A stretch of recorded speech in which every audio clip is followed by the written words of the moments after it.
Selamat malam para pendengar setia di seluruh Indonesia di Dongeng Aki Rukman.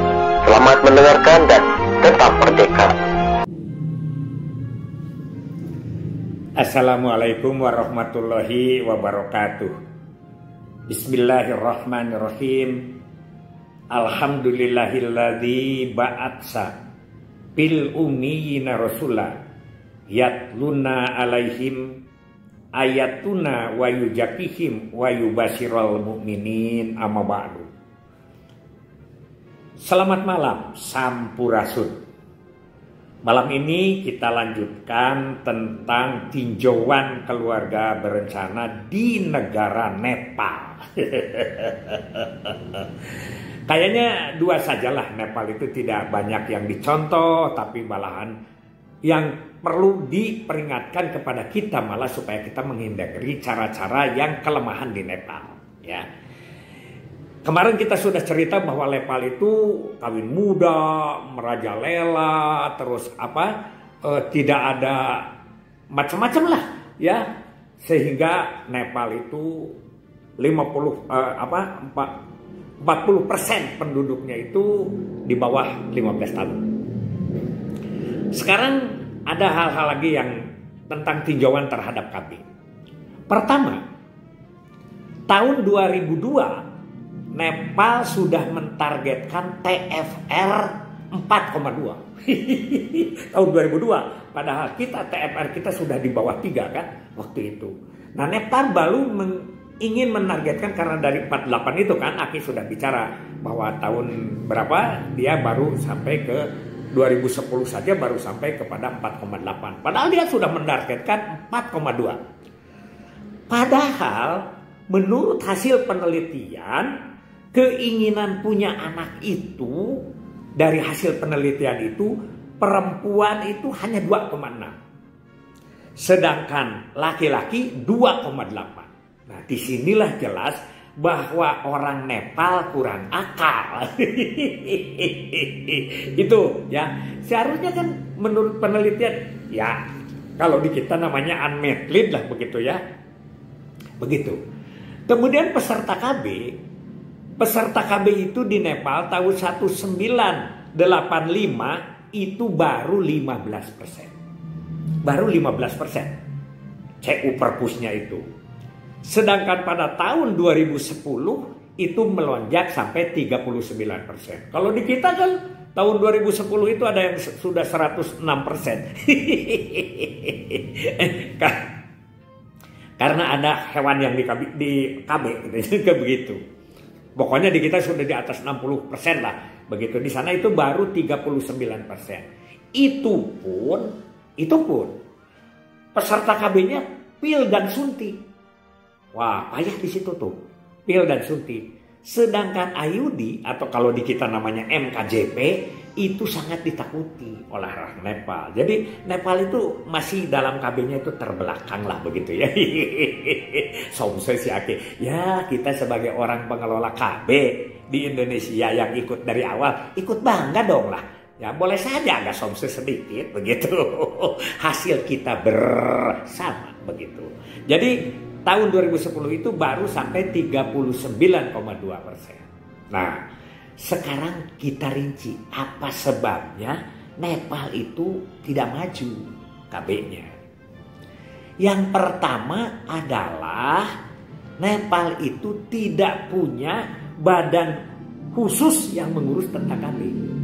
Kalau kita kan ada BKKBN, ada PKBI, ada milik, ada macam-macam lah. Itu di kita itu banyak sekali ya. Segala rekayasa lah diada-adakan. Di sana nggak ada. Jadi BKKBN nggak ada lembaga yang memerintah. Apalagi kalau seperti di mana, di Tunisia yang disebut Population Council itu dipimpin oleh Perdana Menteri. Oh, ini enggak. Nah, sekarang KB-nya di mana? Ditempelkan di kesehatan. Tapi menurut cerita KB Nepal itu lebih bagus daripada KB Nigeria. Nanti kita lihat di Nigeria bagaimana ya. Karena apa? Karena Nepal itu sudah mulai merintis banyak. Hanya mungkin dia tidak mencarikan ilmu yang lebih bagus lagi. Jadi gitu, satu. Yang kedua juga Nepal itu kekurangan tenaga medis. Sangat kurang di sana ya.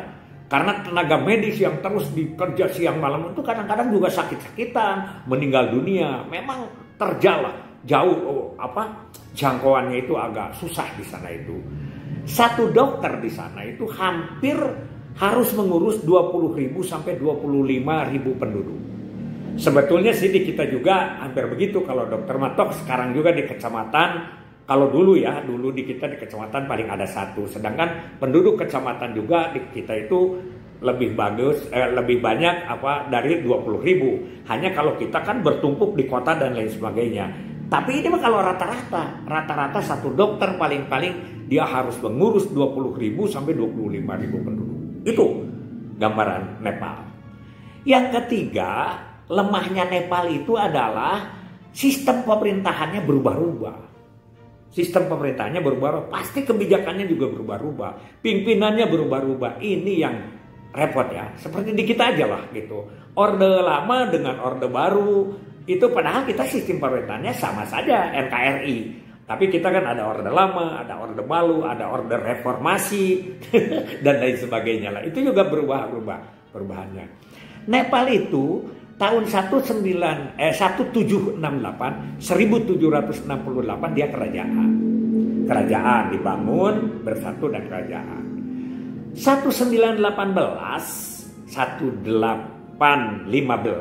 bukan 1915 ini nih kacau tahun 1815 itu dia kalah perang sama Inggris sehingga menjadi jajahan, menjadi negara protektorat Inggris. Nah, begitu. Berapa tak? 1815. Tidak terlalu lama dijajahnya sama Inggris. 1923 itu dia merdeka. Jadi perubahan lagi ya. Nah, 1923 dia merdeka, kemudian 1990 dia membentuk negara monarki. Begitu. Dan baru saja 18 tahun pada tahun 2008 dia menjadi Republik Federal. Jadi ganti-ganti sistem pemerintahannya. Susahlah program lagi KB. Sudah tidak punya badan khusus, dimasukkan ke kesehatan, sistem pemerintahan yang selalu berbeda-beda. Apalagi kelemahannya? Kelemahannya dia tidak punya sistem, tidak punya metode. Kalau kita kan punya metode, apa yang disebut dengan undang-undangnya itu ya, kesananya itu ada GRKS, GEKS, GKKS. Apalagi kita dari awal juga sudah ada yang disebut perluasan jangkauan, pembinaan, sampai pelembagaan dan pembudayaan. Di lapangan kita punya sistem 10 langkah PLKB, kita sudah ada MEKOP itu nggak ada di sana. Jangankan sampai mobil KIE kit saja tidak punya di Nepal itu. Itu kelemahan-kelemahannya di Nepal.